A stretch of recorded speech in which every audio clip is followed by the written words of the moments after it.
Welcome back, everybody. I would like to discuss today a very, very sensitive topic. Still discussing about design.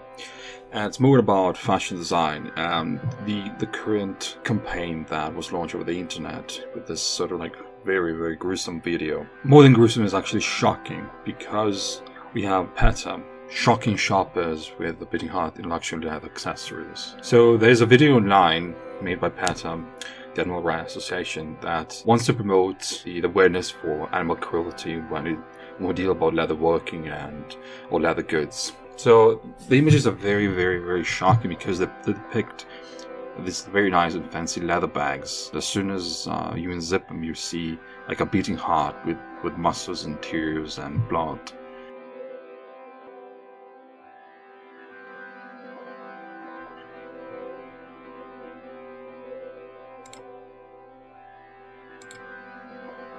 The video features a few people entering this very nice shop, all like bright inside. There are a few people, very young girls and boys.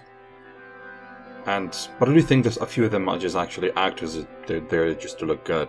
So there, this girl come in, a nice like green dress, opens the bag. Suddenly she just like she's in shock. She just like gasps as she sees the beating heart, the muscles and tears inside the bag. Some details out of this commercial, this spot, this ad, are very, very well done. So the props here, they look very realistic, and they show, for example, the blood coming out of the glove, out of the snake shoes, the python shoes. When you do unzip another bag, you see the intestines. It is shocking, I'm just afraid that will be for people too shocking.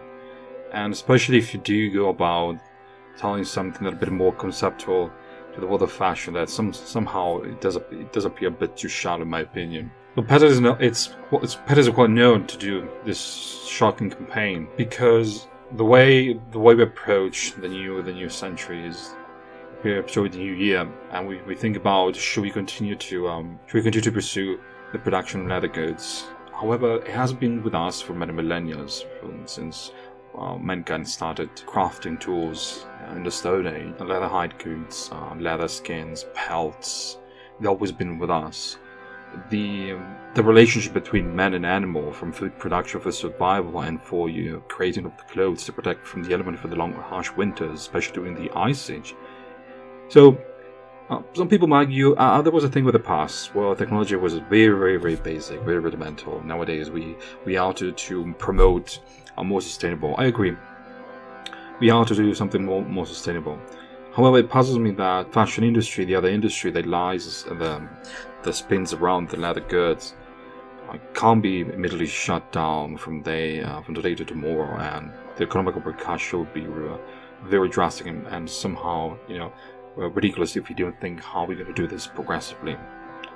I don't know, in my opinion, if this it's the right way to communicate. The experience that the customer people receive is very shocking. It's very like a punch in the stomach. You feel the sort of like the suffering of the animal too, but sometimes if you traumatize your viewers, you just basically risk to default on your purpose. I don't know if this is the right direction for PETA, but it's probably the dilemma of should the audience be shocked in order to receive a very clear message, or should it be in a sort of like more day-to-day basis where we don't send these very, very strong messages, but we educate consumers towards a more responsible shopping behavior.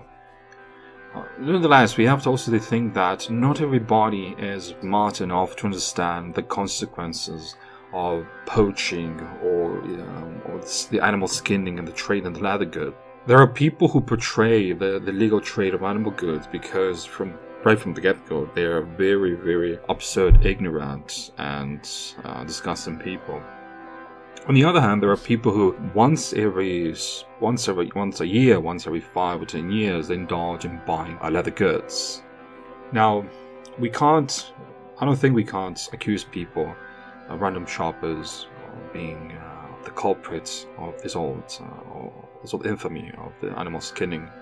Probably how to look at how the volumes are made. We ought to reduce. So, my opinion, more of a progressive approach, more of a subtle way. It's more responsible. Launching this sort of like very strong, graphically charged campaign might also run the risk of lashing back. Some people are not ready for this type of like visual engagement. They're not ready for this experience, for this violent experience. Some customers would even actually lash back and so probably sue PETA for emotional distress. You never know how it might end up in a court of law. So probably PETA ought to rethink this a bit more in a sort of progressive way. Educate people rather than pull up this sort of like strong imagery that somehow they do have an effect. I mean, like it did on me. But then again, I rarely buy leather goods, so I think that if you educate the customer base not to engage to buy leather goods, but the thing is, if you make the goods available, people will still buy them. We ought to reduce from the manufacturing point of view, probably, and rethink that probably using synthetic material that might look like leather goods ought to be good. So who does benefit? Who does benefit onto the trade? Designers, poachers, the legal market, the legit market, some brands. Now, when creating a product, if it's a good product, and it is made out of a hide or like animal leather, the price of course is always in the 4 digits. If you walk into any high fashion boutique, you'll find that leather goods like purses, shoes, wallets, and gloves made of like good leather, handmade, have a very, very high price. But that's because they're meant to last longer.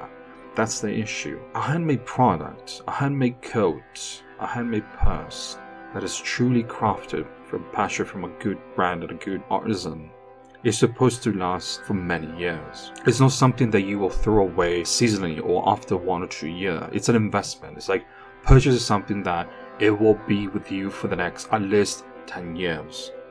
I do remember having my wallets for more than 10 years ago from my family for Christmas, and it's still good. It's well done. It's very small, very slim, and I think that's the smallest thing I could ever have in leather. I won't be buying anything else unless my wallet suddenly gets destroyed or I lose it or something like that. But I don't think I will ever buy another leather again. So let's not think that the good of leather is somehow just like paper or plastic.